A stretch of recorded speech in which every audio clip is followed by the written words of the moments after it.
زیادتی نہ کرنا میرے بندوں کے ساتھ، چاہے وہ کافر کیوں نہیں ہے، تجھے زیادتی کی اجازت نہیں، بندہ بندے کے ساتھ زیادتی نہ کرنا، البتہ بندہ بندے کے ساتھ وفا کرنا۔ اللہ وفا کے تقاضے کیا ہے؟ اگر کافر ہے تو اس کے ایمان اور ہدایت کی دعا کرنا، مسلمان ہو تو اصلاح کی دعا کرنا اور اس کی فکر کرنا کہ میرا مسلمان بھائی کسی گناہ کی دلدل میں نہ دھس جائے۔ لہذا یہ وفا ہے، اس انسان کا انسان کے ساتھ تقاضا ہے۔ تو فرمایا یا ایھا الذین آمنوا توبوا، اے ایمان والے لوگوں ذرا میری تو فکر کرو۔ جب میں تمہاری فکر کرتا ہوں، میری فکر کیا کرنی ہے؟ اللہ تجھے کس چیز کی فکر ہے؟ اور مجھے تیری فکر ہے بندہ، تم میری فکر کر۔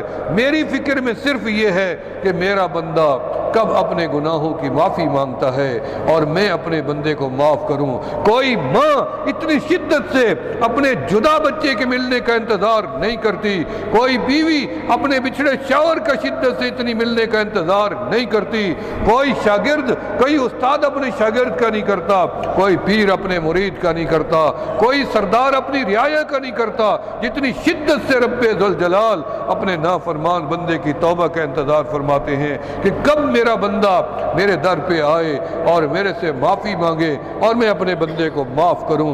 اب بندوں کو راضی کرنا مشکل ہے۔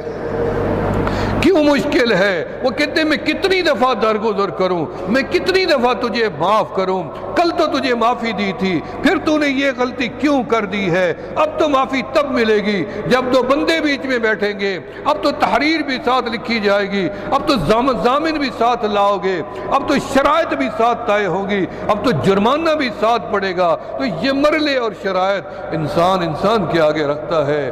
میں قربان جاؤں اپنے مولا پہ، فرماتے ہیں میرا بندہ میں نے تیرے لیے کوئی شرط نہیں لگائی ہے، آدھی رات کو، رات کے تاریکی میں اٹھ کے کھڑا ہو جا، دن کے اجالے میں کھڑا ہو جا، مجمع میں بلا، تنہائی میں بلا، پکارنا تیرا کام ہے، جواب دینا میرا کام ہے، معافی مانگنا تیرا کام ہے، خطائیں معاف کر دینا میرا کام ہے۔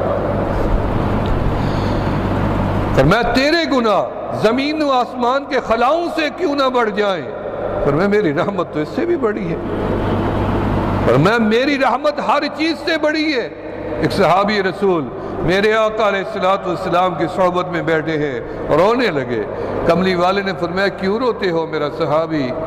فرمایا زمانہ جاہلیت کا گناہ ہے، کبھی کبھی یاد آتا ہے، دل تڑپ جاتا ہے۔ فرمایا وہ کون سا گناہ ہے؟ زمانہ جاہلیت کا تھا نا، اب تو اسلام ہے۔ ان الاسلام تہدم ما کان قبل، فرمایا اسلام لانے سے پہلے جتنی بھی گناہ تھے سارے تو معاف ہو گئے، اب کس چیز کا فکر ہے تجھے؟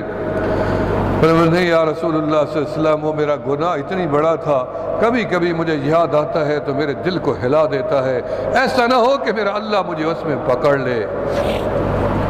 جب رونا بند نہیں کیا، بےقراری بڑھتی گئی، میرے آقا کو پوچھنا پڑا میرا صحابی کیا تو بتا سکتا ہے کہ وہ تیرا گناہ ہے کیا؟ اور میں ہاں یا رسول اللہ صلی اللہ علیہ وسلم، میں مکہ مکرمہ میں زمانہ جاہلیت میں مردے قبروں میں اتارتا تھا اور دفن کرتا تھا، میں نے ایک قبر میں مردہ عورت کے ساتھ گناہ کیا اور وہ عورت اپنی قبر میں کھڑی ہو کے مجھے کہتی ہے کہ اللہ تجھے ہلاک اور برباد کرے، تو نے مجھے موتا میں ناپاک کر دیا اور قیامت تک مجھے اب پاک کون کرے گا؟ اس کے الفاظ آج تک میرے کانوں میں گونج رہے ہیں، تو میں کیا کروں؟ نبی اسلام نے فرمایا واقعی تو نے بڑا جرم گناہ کیا، چلا جا میری صحبت سے، میرے سامنے نہ آ۔ وہ صحابی رسول اٹھ کے چلے گئے۔ جب چلے گئے پہاڑوں میں عرش والے رب کی طرف نظر اٹھا کے کہنے لگے یا باری تعالی میں تیرا ایسا نافرمان بندہ ہوں، تیرے محبوب نے مجھے اپنی صحبت سے نکال دیا، مدینہ منورہ شہر سے بھی ہٹا دیا، اب بس ایسے کرو کہ آپ بھی میرے پر ناراض ہیں تو اپنی زمین کو حکم دو یہ مجھے نگل جائے، پہاڑوں کو حکم دو یہ میرے اوپر چڑھ جائیں، اور کوئی عذاب نازل کر دو۔ میں کیا کروں میرے مولا؟ بے تابی بے قراری بڑھتی گئی، اللہ سے فریادیں بڑھتی گئیں، اور اتنے میں اور اگر آپ میرے سے راضی ہیں، واقعی آپ نے مجھے یہ گناہ معاف فرما دیا ہے، تو پھر اس معافی کی اطلاع اور اپنی رحمتوں کے تقاضوں کے ساتھ اپنے محبوب تک بھی پہنچا دیں اور ان کو بھی پتہ چلے کہ رب میرے سے راضی ہے۔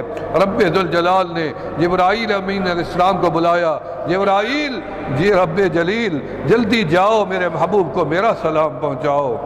کمری والے کے پاس سلام آیا، ان اللہ و ملائکتہ یصلون علی النبی یا ایہا الذین آمنوا صلوا علیہ وسلموا تسلیما۔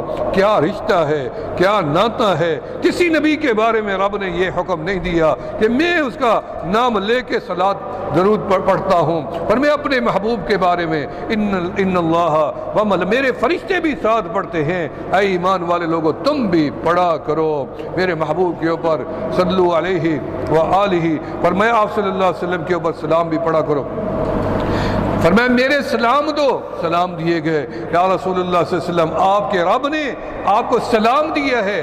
نبی علیہ السلام نے سلام کا جواب دیا اور اس کے بعد فرمایا آپ کے رب نے ایک سوال پوچھا ہے۔ کیا سوال ہے میرے مولا کا؟ فرمایا آپ کے رب نے پوچھا ہے کہ میرے محبوب سے پوچھ کے آؤ کہ اس جہان کو کس نے بنایا ہے؟ فرمایا میرے مولا نے بنایا ہے۔ اور آپ کے رب نے یہ پوچھا ہے کہ آپ کو کس نے پیدا کیا ہے؟ نبوت کا تاج کس نے آپ کے چہرے پہ آپ کے اوپر سجایا ہے؟ فرمایا میرے رب نے، میرے مولا نے۔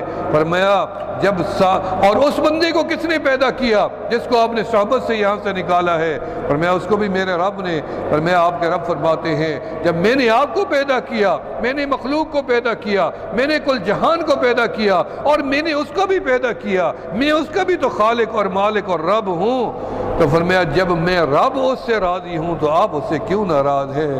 دیکھو تو صحیح میرا بندہ کس طرح بلبلا کے ویرانے میں رو رہا ہے، چیخ رہا ہے، میں رب اب برداشت نہیں کر سکتا۔